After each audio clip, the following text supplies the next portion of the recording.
allá en Venezuela con Noel Alejandro Leal. Buenas noches, profesor. Buenas noches, Jenny, y a todos en el estudio. Muchísimas gracias, Noel. Y estaba cambiándome, tú sabes, los audífonos porque uno de estos no están dando. Y tú ves que hay algún huequito, es porque estoy cambiándome los auriculares. ¿Me estás escuchando bien? Sí, lo escucho perfecto, gracias. Primero, decirte que eh, nada, no puedo decirte nada, sino solamente que me digas, y con, no sé, me da pena preguntarte cómo, no puedo decirte cómo lo estás pasando. Cuéntame tú lo que necesitas expresar desde Venezuela al mundo que te está escuchando y de la valentía que estás poniendo en este momento. Bueno, profesor, Dime. la realidad de nuestra situación, por supuesto, va todo el tiempo empeorando, ¿no? Cada vez se hace más complicada, cada vez se hace realmente más complicada. Podemos, hay que hacer un inciso aquí, ¿no? Para poder explicar que si bien es complicada, no debe sorprendernos, porque la evidencia siempre ha sido constante del rastro hacia dónde se va y cómo han distintos factores colaborado para hacer posible que lleguemos a este desastre. El gobierno acaba de hacer un nuevo proceso de reconversión monetaria. En esta oportunidad ha decidido quitarle 5 ceros al valor del bolívar, ¿no? De aquello que fue el bolívar, aquello que fue una moneda que llegó a tener en algún momento una paridad dólar, aquella moneda que fue hasta referente en una película de James Bond. Están chantajeando a alguien y entonces, mira, quieres tu dinero en dólares, en marcos alemanes, en libras o en bolívares venezolanos. Entonces esa moneda que el proceso socialista viene destruyendo Venezuela desde 1958, en el proceso chavista ha tenido su gran proceso de destrucción, ¿no? Primero, durante el periodo de Chávez se hizo la primera desgracia, quitarle ya 3 ceros a la moneda porque era inmanejable, y ahora venimos a quitarle 5 ceros a la moneda. ¿Cómo se maneja eso? Se va a manejar, en realidad no importa, porque la gente tiene que simplemente aceptarse a la medida, a la mentira económica que estamos viviendo como nación. Lo que estamos viviendo como nación desde hace mucho tiempo es una irrealidad económica total, absurda. Es impresionante el nivel del desastre que estamos viviendo en ese sentido. Entonces, la sociedad se va a ir acoplando poco a poco a esta desgracia hasta que la sociedad no entienda que tiene que rebelarse, pues, que tiene que hacer uso del derecho natural a la libertad y dar un paso adelante en ese sentido. Pero es importante colocar un punto claro.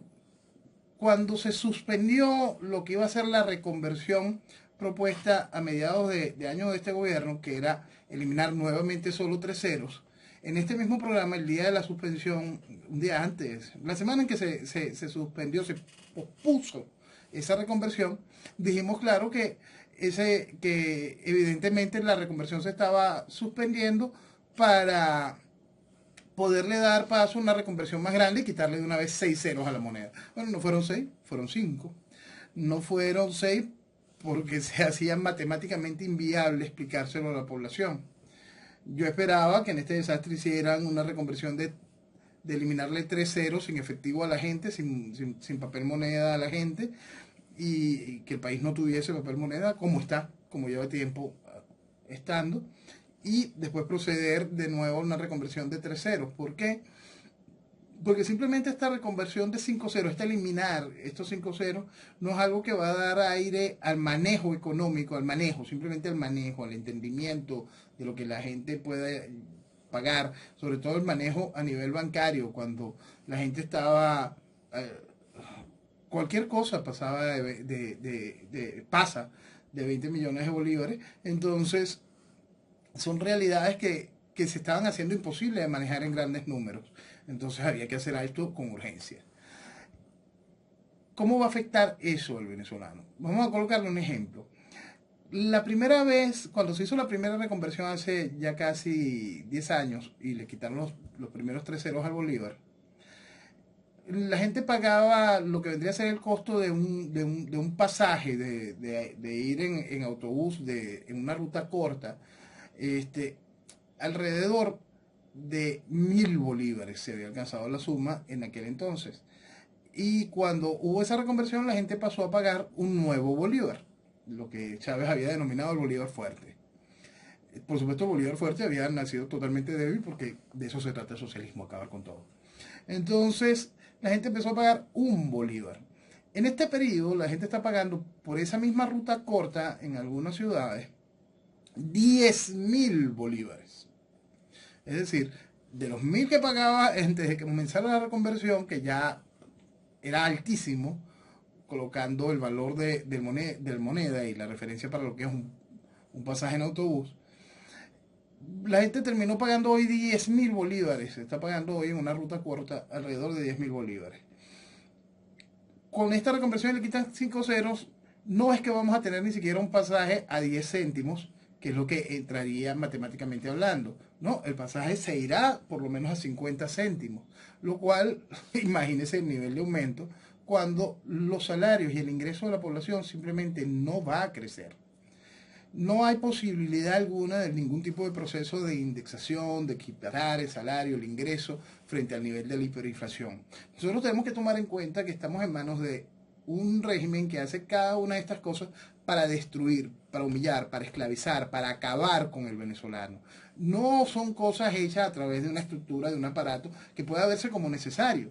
Sí, hay que ponerle un orden a la moneda, no podemos estar en este nivel de desastre. Nosotros tenemos que hacer con la moneda lo correcto, pero para eso se hace una cantidad de estructuras económicas que van haciendo que sea viable ese cambio. No, aquí está hecho todo simplemente con un solo fin, acabar con el venezolano. Ahora, fíjate que de esta manera, si me dijeras que uno hace algo para mejorar la pendiente que hay en Venezuela económica, resulta que esto no cambia nada, solamente La empeora. es solamente números, pero la pendiente continúa. Y profundizándose. Y lo que tú me estás diciendo, en un momento dado va a pasar que si antes valía un mil y después se puso en un bolívar, después que se puso en un bolívar, ahora estamos en 10.000 un pasaje. Y por lo visto, los que yo diría, los que se atreven no, porque realmente los economistas me da la impresión como que no le tienen respeto a Venezuela, porque una cosa es hacer un análisis económico, otra cosa es ver cómo algo se despedaza, se destroza, el sufrimiento se va multiplicando y los servicios internacionales y aquellos que hablan todos los días de los otros, entre comillas, países para producir, yo me pregunto qué están haciendo, qué es lo que ellos hacen, por qué no se actúa, hasta cuándo o de qué manera cuándo van a intervenir. Porque esto es un desastre, es como si yo estuviera viendo a mi vecino que lo están cortando por pedacitos, haciéndonos sufrir. Yo digo, no, pero esto le va a pasar. A todo el mundo las cosas van mal o van bien. Esto es una barbaridad. Es que esto es una no barbaridad. Solo del venezolano, no de los delincuentes que están, los narcotraficantes que están allá, sino descaradamente están viendo en Miami cómo se roban el dinero y lo están invirtiendo, lo invierten acá. Se lo veníamos diciendo, acá está lleno de propiedad de los chavistas, Sí. canales de televisión y un montón de cosas más. Sí. Que vienen para acá, los bancos de acá estarán contentos, el lavado de dinero y todo lo demás. Sí, ahorita precisamente está estallando un nuevo escándalo de lavado. Ese escándalo de lavado también lo habíamos comentado. Cuando se puede investigar realmente lo que ha significado el desfalco a PDVSA, el asunto de Odebrecht va a ser sencillo. Unas moneditas ahí que había en el bolsillo de alguien comparado con lo que le han hecho ¿De verdad? a Venezuela. Sí, sí, profesor, porque estamos hablando de que solo en dinero que no existe en Venezuela, dinero que no existe, el destino de ese dinero es otra cosa.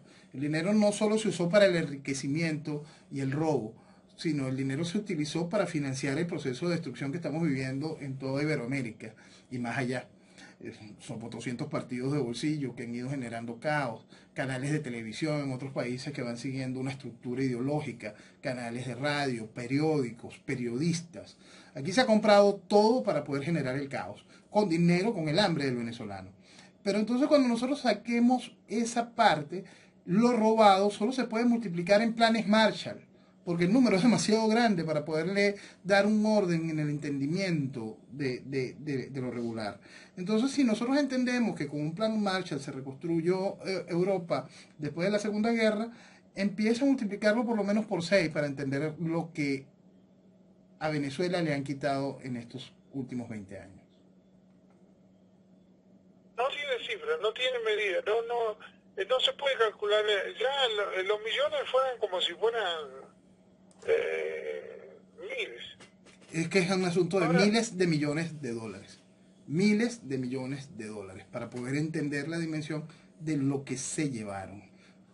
Es realmente impresionante, ¿no? Y lo peor es que eso es lo contable cuando nosotros estamos hablando de lo que son los ingresos reales de un país. A eso usted tiene que sumarle la cantidad de miles de millones de dólares que han pasado a través de Venezuela producto del narcotráfico. y aparte que ahora han endeudado, como está diciendo él, están endeudando a Venezuela por, si habría que pagar las deudas esas, por años y años y años del petróleo venezolano. ¿Sí? Son Porque están ellos, como ya están pidiendo préstamos para robárselos también. Y Entonces, no solo porque lo yo que... creo que con el dinero que pidieron prestado no fue para invertir en la compañía de petróleo, no fue para invertir por electricidad, no fue para invertir en nuevos equipamientos o fábricas, fue para que viniera y lo trasladaran a Miami o lo trasladaran a cualquier país latino o cualquier otro lugar donde se daba el dinero. Y generar deuda por sumisión, que eso es otro punto muy importante. Nosotros, dentro de la estructura del chavismo, el chavismo buscó siempre destruir al venezolano en todos los sentidos. Y parte de esa destrucción de Venezuela es una destrucción de la soberanía propiamente dicha. Entonces nosotros tenemos una deuda por sumisión. Nosotros tenemos una serie de ventas de petróleo futuro, deuda que nada más podemos pagar con petróleo. No podemos tener otro tipo de fuga o adelanto para poder conseguir algún tipo de financiamiento distinto para con esa deuda que hemos tenido que asumir también en la importación directa de un producto determinado o de una marca o una línea de producción específica, la cual muchas veces iba en contra de lo tradicional, de lo formal, de lo rendidor, de lo efectivo para el venezolano. Entonces cada una de estas cosas han venido afectando al venezolano mucho más allá de lo económico, generando un proceso de entrega y sumisión total de Venezuela hasta hacia los deudores de una manera efectiva, bajo un esquema de hermandad y ayuda ideológica. Venezuela ha venido perdiendo toda su soberanía también en esa área. El chavismo logró hacer que Venezuela no tenga valor específico contable. Nosotros sabemos lo que vale Venezuela, nosotros estamos conscientes de la realidad, del potencial de lo que significa Venezuela. Y muchos, por no decir todos nuestros acreedores están tan claros en eso que por eso han seguido inyectándole dinero al chavismo, porque saben que a la hora de la verdad, Venezuela va a tener que pagar. Entonces, el nivel de oportunidad del negocio no se pierde. Pero ese negocio ha sido aprovechado por tiros y troyanos. Vamos a poner un ejemplo que es muy importante. Afuera han habido muchos economistas venezolanos que se han dedicado constantemente durante los años del chavismo a decir que Venezuela iba a entrar en default, que Venezuela iba a entrar en una crisis económica, que Venezuela no iba a pagar su deuda. Durante años donde Venezuela tenía con qué pagar su deuda, donde se sabía que Venezuela iba a pagar su deuda, donde se estaba consciente de que Venezuela estaba haciendo un gran negocio para alguien, bajando el valor del bono y la gente comprándolo a un precio ridículo para poder después obtener las ganancias enormes cuando Venezuela pagase su deuda. Eso fue otro de los grandes, inmensos robos a los cuales han sido sometidas la nación. Y para eso contó con mucho de este aparato de este entramado que siempre vivimos identificando de gobierno y oposición. Y cuando hablamos de oposición, va más allá de los 4 o 5 nombres que le saltan a la gente por estructuras políticas, ¿no? Son los generadores de opinión, es un empresariado que siempre ha sido pobre en capacidad de producción propia, siempre ha sido dependiente del Estado. Es una banca con unas apetencias insaciables y una banca que se aprovecha de la oportunidad de hacer negocios, negocios sucios, turbios, pero negocios. Y más cuando es el gobierno el que te está proponiendo el negocio, ¿cómo le dices que no? Porque si no va y te cierra el banco. Entonces, frente a ese tipo de realidades, es todo un entramado de complicidad, de sociedad, de podredumbre, en la cual Venezuela se ha venido ahogando. Por eso es tan importante darle vuelta a todo esto. En estos días un amigo mío, Jorge Rojas, escribía un tuit y decía, a Venezuela hay que darle un reinicio, un reset. Hay que resetear a Venezuela. Y tiene una gran realidad, es una gran realidad. Venezuela tiene que entender que más allá del chavismo, nosotros llegamos a un tope definitivo con lo que venía llegando, lo que nos trajo hasta aquí, nos mantiene aquí. Nosotros tenemos que poner fin a eso para poder dar el paso hacia adelante. Entonces nosotros, es mentira el que crea que lo que importa es hoy salir del chavismo, porque no vas a poder salir con el dique que significa esta gente que está teniendo estos beneficios, este negocio y esta comunión ideológica. Solo cuando lo identifiques de manera total y lo pongas atrás, podrás dar un avance. Ahora que estalló este nuevo escándalo de lavado, que hasta ahorita está mostrando apenas la punta del iceberg, y la punta del iceberg son 1.200 millones de dólares, a medida de que eso se escarbe, la cantidad de bancos, la cantidad de capitales, la cantidad de nombres reconocidos como supuestos opositores por parte del venezolano común, va a hacer que la gente se asombre. Pero vamos a pasar más de ese asombro, es lo que yo propongo, a enfrentar la realidad de lo que eso significa. La realidad y la oportunidad de lo que eso significa. La oportunidad es, el mal está identificado, vamos a ponerlo de lado para poder construir el país que se merecen nuestros hijos. Tú sabes que, por eso te decía hace un ratito, antes de empezar el programa, para uno es incomprensible. O sea, para mí, porque debo ser, no sé, no debo tener ninguna capacidad. Si yo voy a comprar a la ferretería acá, un tornillo me cobran $1, 70 centavos, los más chiquititos. Y yo me pongo a pensar algo ilógico, ¿no? Y de repente me miro en el piso y los tornillos están tirados por a montones en cualquier lado, en cualquier fábrica en la calle, te los tiran a la basura. Y yo me hago esta pregunta, ¿cómo podrá vivir una persona con $2 por mes? Es parte Yo no puedo, no lo puedo entender. Primero no lo entiendo porque no me cuadra. Si acá una lechuga te vale $1.50, y digo, pero ¿cómo me van a comprar una lechuga sola? ¿Cómo se mantienen? ¿Cómo se lavan los dientes? ¿Cómo pueden estar comprándose ropa interior, un jabón, un dentífrico? Te No lo encuentras, puedo entender. te encuentras el Por caso eso como, digo, no, yo me quedo sin comprensión. ¿Cómo?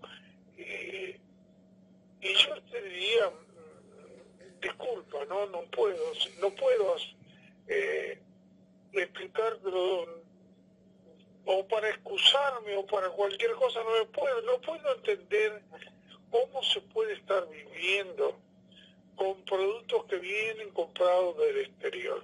No puedo, no me encaja, no sé, no lo puedo cuantificar. Es que para todo es un imposible, profesor.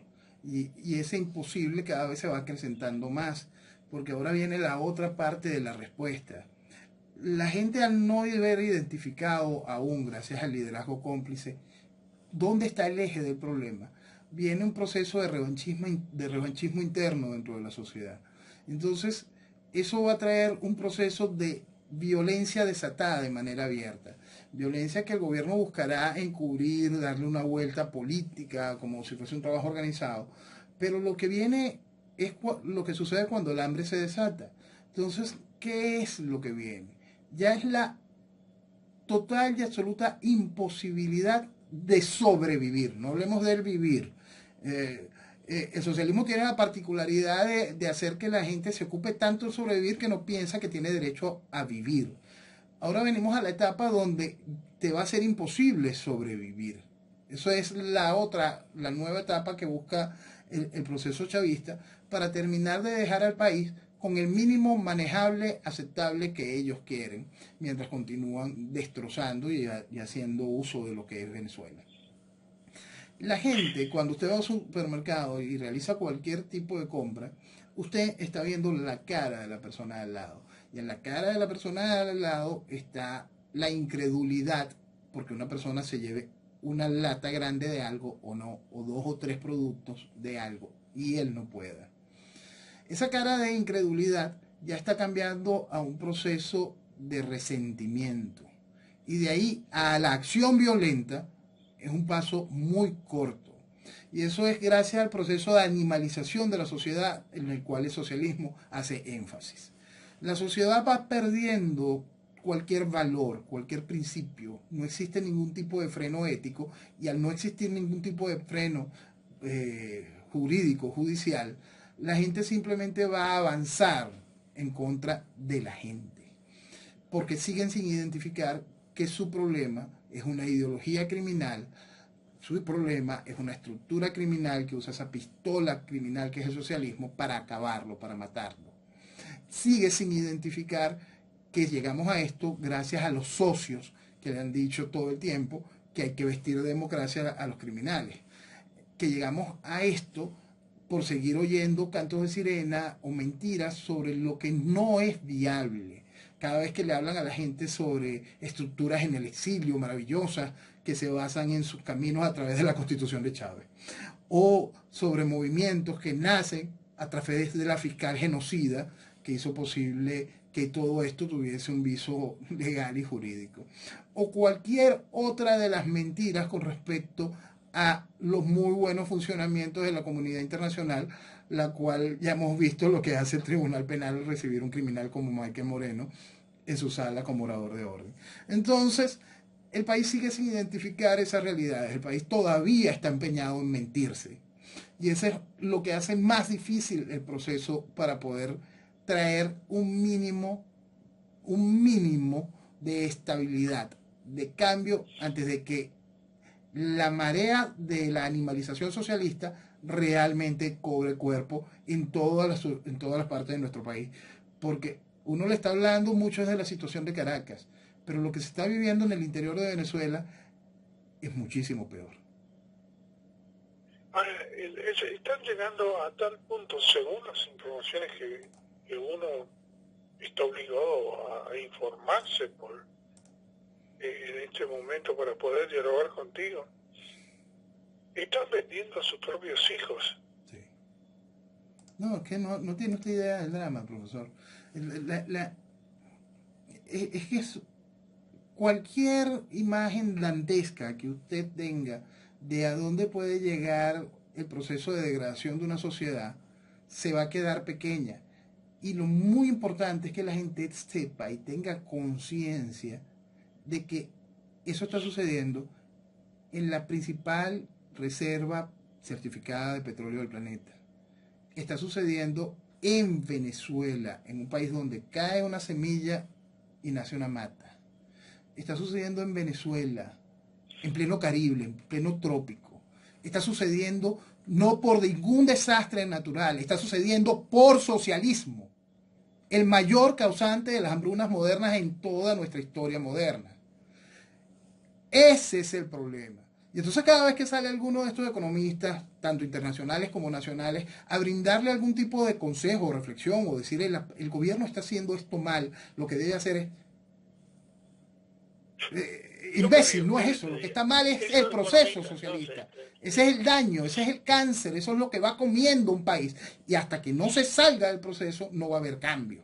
Entonces, ese proceso, ese para la destrucción de lo que estamos viviendo, no se puede hacer nunca a través de los cánones formales de una estructura democrática, porque desde 1999, desde el proceso constituyente de 1999, Venezuela no tiene Estado de Derecho. Aquí no hay un ápice de democracia y todo lo que hemos vivido es una ficción gracias a la mentira de los que creen que lo que hay es un déficit democrático, que lo que creen que es otra forma de entender la democracia. No, se llama tiranía comunista y la impuso Chávez desde el principio. Ahora, la combinación que hicieron tan extraordinaria los capitales para poder aprovecharse de lo que surge de Venezuela es espectacular. Yo estuve con algunos de ellos que decían, no, nosotros compramos, fíjate, compramos la azúcar y la empaquetamos y la mandamos a Venezuela. Es como que no importa lo que pase, lo que importa es ver de qué manera yo puedo ganar un poco de dinero, ¿no? Medrar. Venezuela... Yo no sé, ya se te llegó está bien que el capital no tiene nacionalidad, está bien, pero se ha degradado a tal nivel. Y es muy triste porque esto lo pagarán los distintos países, esos comerciantes que no tienen moral para nada. Porque se ocultan en un país que acá se portan bien, pero para el otro lado no importa cómo se comporten. Pero llega el momento que si tú tienes ladrones en tu casa, te van a robar a ti también. ¿Me explico dónde voy? Por supuesto. Quiero decirte que no solo trae el deterioro para Venezuela, sino trae el deterioro económico, aunque aparentemente le robe a Venezuela o se aprovechen del caído, como hacen aquellos que compraron los bonos, ¿te acuerdas? Que compraron los bonos a Venezuela, como tú ya decías, a muy bajo costo, porque de otra manera no los podían vender. Y yo me hago esta reflexión, disculpa, yo sé que no tengo el derecho a usar un tiempo tuyo. Por favor, profesor. Porque sí, está bien, o sea, no es el tiempo lo ponemos nosotros en el programa, pero no es, no tengo no me siento ahora con el sentido ni de sacarte un minuto a ti. O sea, mejor que me calle la boca, para decirte de otra manera. Porque de alguna manera hay que pelear. Hay que ver hasta qué grado tiene la gente que nos rodea, hasta qué grado tienen las instituciones internacionales, de bajeza, de inoperancia, de falsedad, de complicidad, de hipocresía. Porque no se puede estar viendo a la gente que se muera e intentar que van a hacer algo. O decir, se lo merecen porque no reaccionan. Ahora yo no hago esta reflexión, ¿no? Los pueblos no sirven para nada. No. Sirven para sacarle dinero, nada más. ¿Por qué? Porque si tantos millones de venezolanos no pueden luchar contra un grupo de mafiosos narcotraficantes y los demás están viendo que está pasando eso, y tú entras como en Nicaragua, la mayoría quiere expulsar a un grupito que son narcotraficantes, guerrilleros, un grupito, y tampoco lo pueden sacar. México le ganaron a aquellos que le van a sacar o lo van a destruir a México. Están tomando terrenos en Colombia. Ganaron en Colombia. Para mí ganó la izquierda, no ganó la derecha. Y yo me pregunto, ¿a dónde vamos? ¿A dónde vamos? Porque uno puede hacerse una perspectiva. ¿A dónde vamos? ¿Qué van a pensar? ¿Que todo esto se va a transformar en buenos? ¿Vamos a pretender que estos narcotraficantes que más tienen más control en todos los medios, en lo económico, en lo político, tienen control los narcotraficantes? Y acá ni se habla de eso. Tú agarras los medios de comunicación, los canales de televisión de acá del tercer mundo que están permitidos en todos los Estados Unidos. Y estos jamás hablan que es el narcotráfico que tiene el control de todo. No lo tiene el que hay que poner unos planes económicos, porque lo que estamos produciendo no da resultados con lo otro.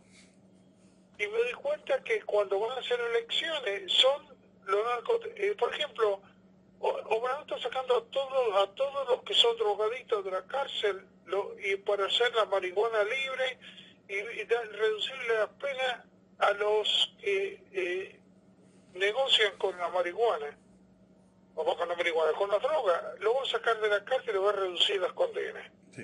Para que haya paz. Fíjate que es justificativo, ¿no? Sí. O sea que los delincuentes cuando salen a la calle hay paz. No entiendo eso.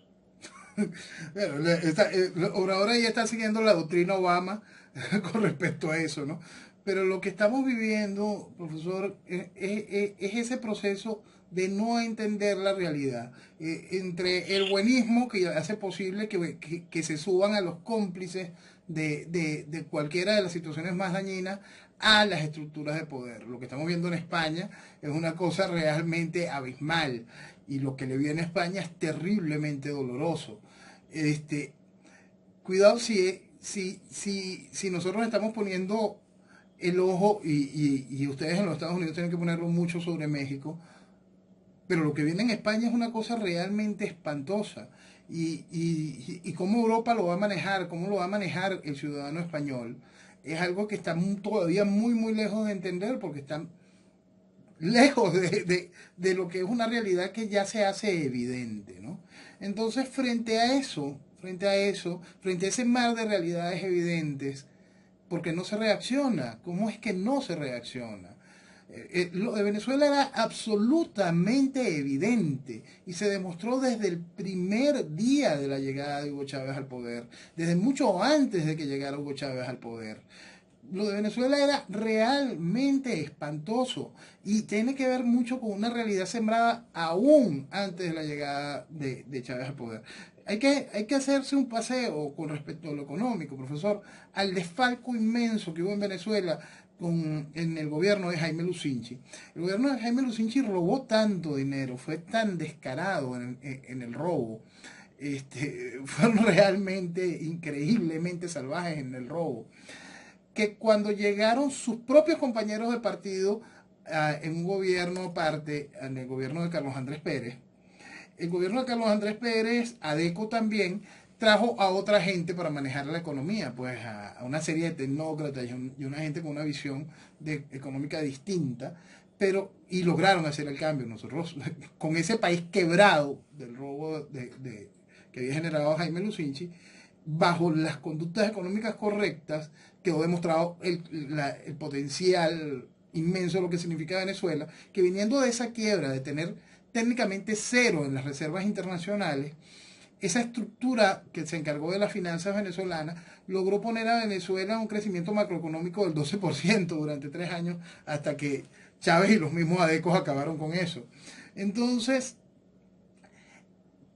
profesor, es importante tener en cuenta de que el proceso de destrucción de Venezuela con la revolución chavista ha corrido en 2 vías. No solo es el robo salvaje, sino es el proceso de destrucción del venezolano para poder esclavizarlo. Durante lo que fue nuestra pseudodemocracia después del 58 para acá, lo que nosotros vivimos fue un proceso de debilitamiento de la poca institucionalidad existente en Venezuela que permitió abrir una brecha para que se colaran personajes realmente bajos y asquerosos como los que han manejado toda la política venezolana en los últimos 40 y tantos años. Porque Chávez es un producto de eso. El comunismo siempre ha estado allí, latente, acechando, generando caos, generando destrucción, generando guerrillas, bañando con sangre aquella joven democracia, confundiendo al país, lanzándolo a la calle por estupideces sin sentido frente a un proceso de reconstrucción de la economía, generando caos. Pero cuando el comunismo llega al gobierno, que llega formalmente de manos de Chávez, viene el proceso de toma del poder. No es del gobierno, es del poder. Y el poder lleva a ese proceso donde esclavizas a una sociedad y le cambias totalmente todos los formatos. Un ejemplo que es muy importante entender para que la gente no se sorprenda sobre lo que viene de continuar el proceso chavista, es como ahora el aparato de gobierno, parte de la estructura, un organismo de gobierno se convierte la asamblea del partido de gobierno. Entonces la asamblea del partido de gobierno es algo que ahora hoy hay que ponerle el ojo porque se está gobernando desde ella.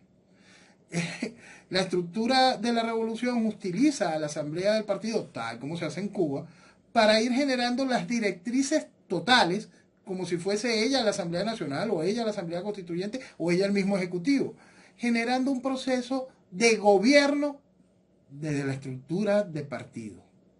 Es realmente asqueroso.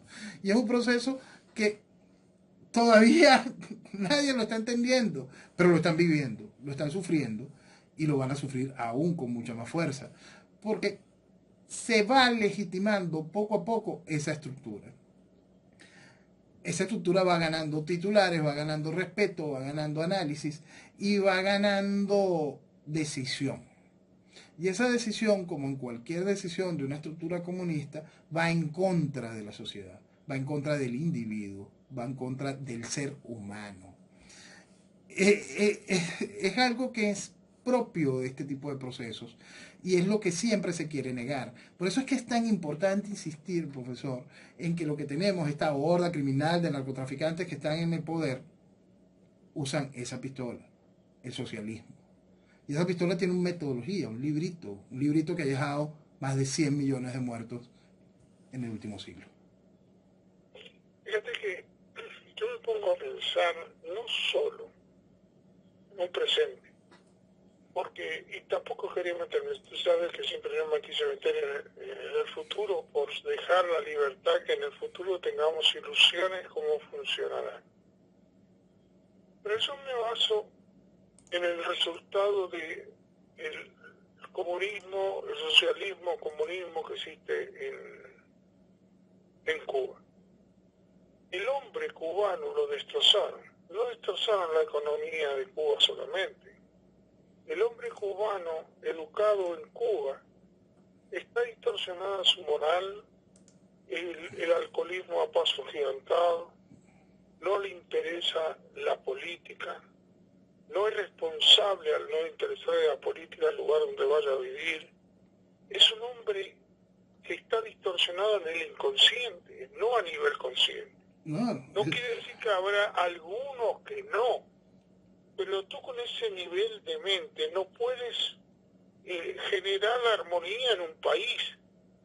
No puedes tú pensar que esa gente vaya a cambiar. Profesor, ¿Por qué no va a cambiar? Porque aprovechan lo que el socialismo le daba, claro, que le den, pero no son capaces de aportar.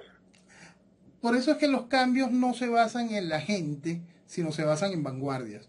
Y cuando vienen las grandes transformaciones sociales posteriores a las emergencias, a los procesos de destrucción que genera el socialismo, regularmente pasan a través de procesos de fuerza.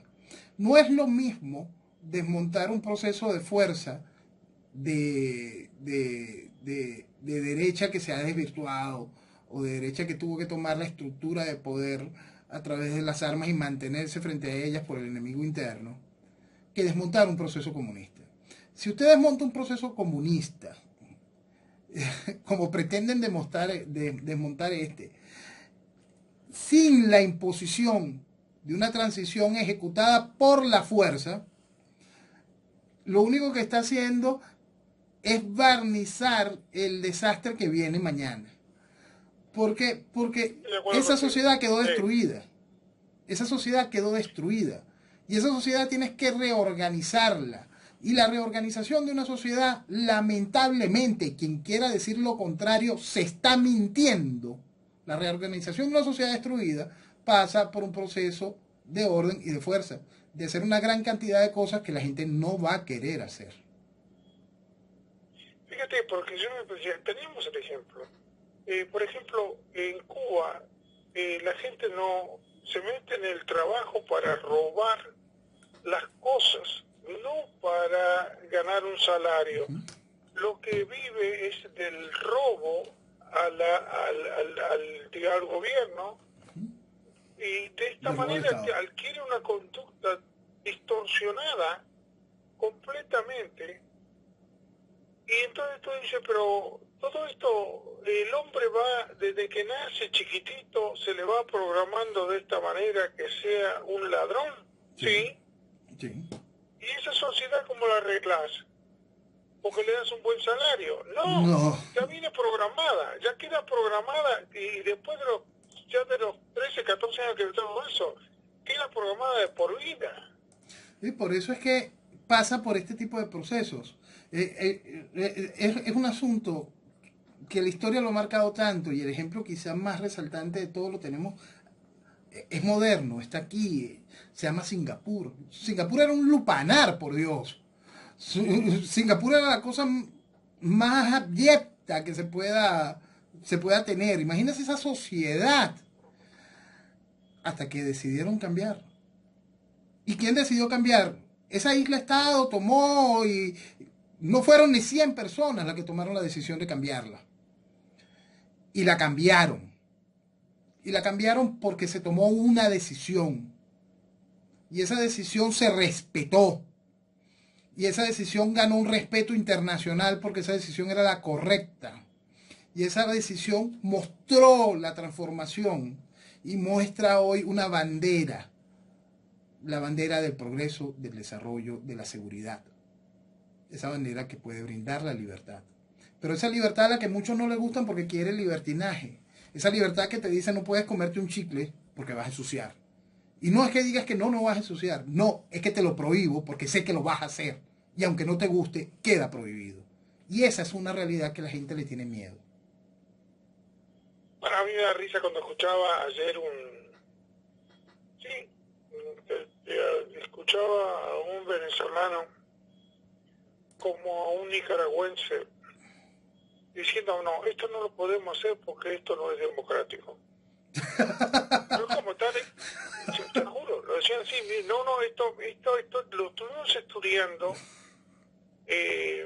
los abogados internacionales, que esto no se puede hacer porque va en contra de la Constitución.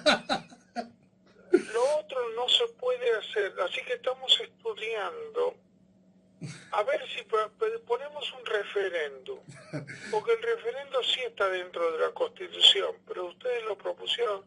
No, todavía no, porque se está investigando. Ustedes son tarados. Son. Y así han adormecido a las sociedades. Estos economistas y estos analistas y estos que defienden la otra, ustedes son tarados, porque los otros te están escupiendo la cara y tú le estás diciendo, no me hagas eso, pobrecito, eso no es... Portate bien. Y es importante. Los tipos son narcotraficantes de base, son delincuentes que mataron a millones, a gente, a montones, y tú se amparan sobre algo, pero los tarados son los demás países y los demás presidentes. Disculpame. Hay un punto también, profesor, que tarados no son. Usted puede colocar tarado a una sociedad que necesita de ese liderazgo que lo guíe, pero y yo ahí sí voy a tomar el caso venezolano en específico, no me voy a meter ni siquiera con la comunidad internacional, sino el caso venezolano específico. A mí quien me diga que el liderazgo político venezolano, el que gobernó o el que tiene aspiraciones de gobierno, el que gobernó como oposición o desde la oposición tiene aspiraciones de gobierno, graduado en las mejores universidades del mundo, con grandes capacidades para haber generado partidos extraordinarios, para generar una imagen internacional respetada, para generar seguidores por millones en este país. Eso no son tarados, son cómplices. Cómplices. Venir a decir a estas alturas del partido que lo mejor es no votar. Por Dios, aquí está certificado académicamente, científicamente desde el año 2004 que es inviable el sistema electoral. A mí que alguien venga a defenderme que en algún momento, después de 1999, existía algún tipo de salida jurídico, legislativa o electoral de esta pesadilla. Esa persona miente de manera descarada. Miente si esa persona forma parte de la dirección del país. Y es ahí donde tenemos que cambiar y es ahí hacia donde tenemos que orientar al venezolano.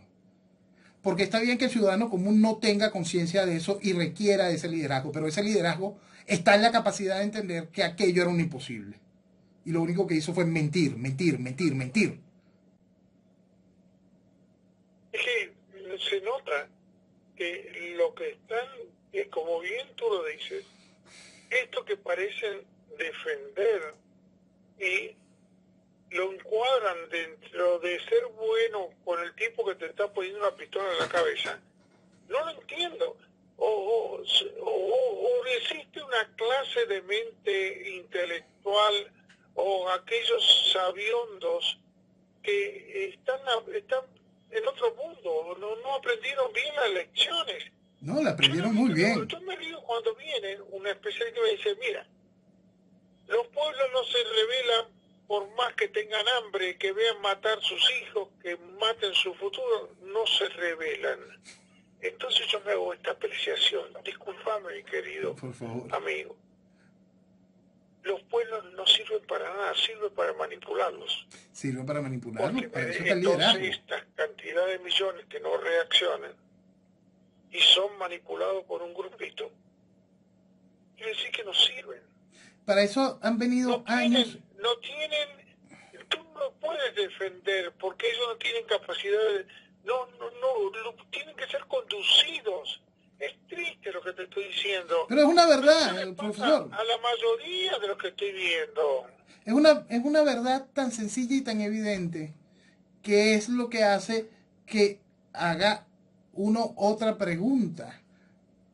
Y es en donde esa misma pregunta tiene esa respuesta. El liderazgo, la dirigencia supuestamente opositora de estos países, si no están conscientes de esa realidad, si de verdad son inocentes frente al comportamiento cómplice, son absolutamente inútiles. Entonces es otra razón para ponerlos atrás y ponerlos de lado.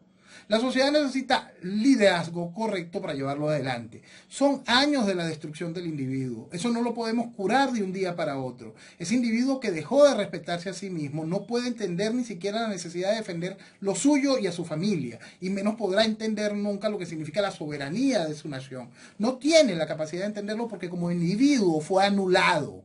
Ahora, dentro de ese mar de sociedad, existen personas que están claras de esa realidad. Esas son las personas que tienen que hacer el cambio. Es esa vanguardia la que lleva a los países al despertar, impone orden y genera la transformación. Pero eso no es que usted mañana va a esperar que esa sociedad sea el motor del cambio. Turba no hace desarrollo, progreso. Turba no hace nada de eso. La hace el líder que dirige a una sociedad, que hace que esa masa levante, avance y haga la transformación necesaria. Pero lo hace ese liderazgo. No lo hace la turba. Entonces, cada vez que le dijeron a la gente, tú eres el líder, el liderazgo horizontal es lo que importa, están matando la posibilidad de que exista un verdadero liderazgo que lleve a una sociedad hacia la transformación necesaria. Por eso yo digo que si nos quieren enseñar que la democracia triunfa, yo me pongo a pensar César, fíjate bien lo que te voy a decir a que suene mal. Te voy a decir a que suene mal. Los Estados Unidos no es el que busca un papá como buscan los países latinos y buscan que sea un dictador y que lo lleve a cualquier lado. No. Acá, los que crearon los Estados Unidos, en el fondo, el pueblo no elige. No, tienen los colegios electorales, tienen el sistema de segundo grado. Eso es lo que hace que la voluntad popular quede filtrada a través de una serie de mecanismos que evitan que el comportamiento social se pierda y con ello se pierda el proyecto de Estado, se pierda esa entidad, se pierda esa idea que tuvieron muy clara los padres fundadores, una idea que Bolívar la terminó de refinar bastante tarde, que está bien mejor definida en el discurso de Angostura que en cualquier otra parte, donde se habla sobre la necesidad de unas instituciones que limiten la voluntad popular. Si eso no existe, baja el desastre. Cuando uno te das cuenta que yo diría que respetan la voluntad popular, si es que está los que manipulan, porque acá los manipulan 3 o 4 políticos, manipulan la voluntad de la gente, ¿no? Sí. Es como si fuesen en Argentina los que votan al partido de... Y en toda sociedad es igual. Cómo se lo digiere la población, cómo se lo pintan a la población es otra cosa, pero siempre es igual. Ahora, fíjate, acá menos mal que pusieron eso, porque si le pasaría como pasa en Miami, con mentalidad del tercer mundo, aquí políticos del tercer mundo, si no los controla, te destruyen esta parte de los Estados Unidos con su mentalidad. Sí. Tú tienes que saber si se levantaron y pensaron bien, lo dejas que vaya. Pero si te llegan a meter el comunismo, tú tienes que tener un filtro para que eso no siga adelante. Y usted habla ahí nada más de los que tienen la mentalidad de tercer mundo. No creo que eso esté corriendo en Seattle y todo lo demás, pero son los que han ayudado más al desastre político también del otro lado. Y ahí sí no hay mentalidad del tercer mundo. Porque también ahí lo que corre es este buenismo progresista que cree que la realidad no existe. Y que chévere. Entonces, Bueno, pero acuérdate que cuando las estructuras, digamos, ocultas que manejan la economía no van a permitir eso. Eso es. Y no es que yo esté hablando de fantasías. No, usted está muy claro en eso, profesor. Y eso es, y por eso es que Venezuela es en la oportunidad de lo que hay que hacerlo. Y por eso es que hay que mostrar a Venezuela no como parte del problema, sino como la solución de muchos de los problemas. Nosotros tenemos hoy una gran ventaja. El aliado de Venezuela que existe hoy en la Casa Blanca no mira a Venezuela como muchos venezolanos, no lo mira como muchas personas. Venezuela siempre ha sido vista como una mina a la que se les trae y se les trae. Hoy tenemos la oportunidad de que el aliado que está en la Casa Blanca, el aliado de Venezuela, hoy mira a Venezuela como un negocio mucho más allá de la minería.